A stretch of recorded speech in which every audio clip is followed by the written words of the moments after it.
লাগবে তাই না? আশেপাশে লোকজন কি পাগল যে আপনার কথা শুনে লোকজন সবাই আমাকে গণপিটুনি দেওয়ার জন্য চলে আসবে? শুনেন, আমি ঢাকা শহরে নতুন, এতক্ষণ আমার গ্রাম কুষ্টিয়া হলে দেখিয়ে দিতাম কত ধানে কত চাল। ও তাই না? শহরে পা রাখতে না রাখতে এই অবস্থা।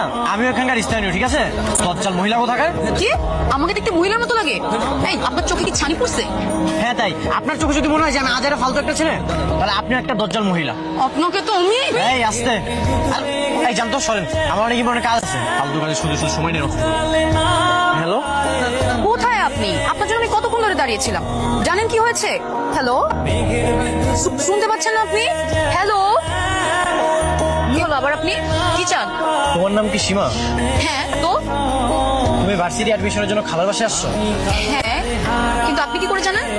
আল্লাহ, এই দজ্জাল মেয়ের সাথে নাকি আমার রাত দিন থাকতে হবে। হ্যালো, আমি কেন আপনার সাথে রাত দিন থাকতে যাবো? নাজমুল নামের একজন তোমাকে রিসিভ করার কথা না? হ্যাঁ, আসার কথা। সেই নাজমুল নামের ছেলেটাই হচ্ছে আমি। আচ্ছা, কি আপনি সে নাজমুল? হ্যাঁ, খালা তো বলেছিল খুব ভদ্র শিষ্ট শান্ত একটা ছেলে। আপনি দেখতে শান্ত ছেলে? তোমার খালা তোমাকে এটা বলছিল, তার বাকি নম্রভদ্র রাজু একটা মেয়ে, কারো চোখে চোখ রেখে ঠিকানা পর্যন্ত জিজ্ঞাসা করতে পারে না। আর এখন যা দেখতেছি, আমি তোমার সাথে হাজার গুণ ভালো। চলো।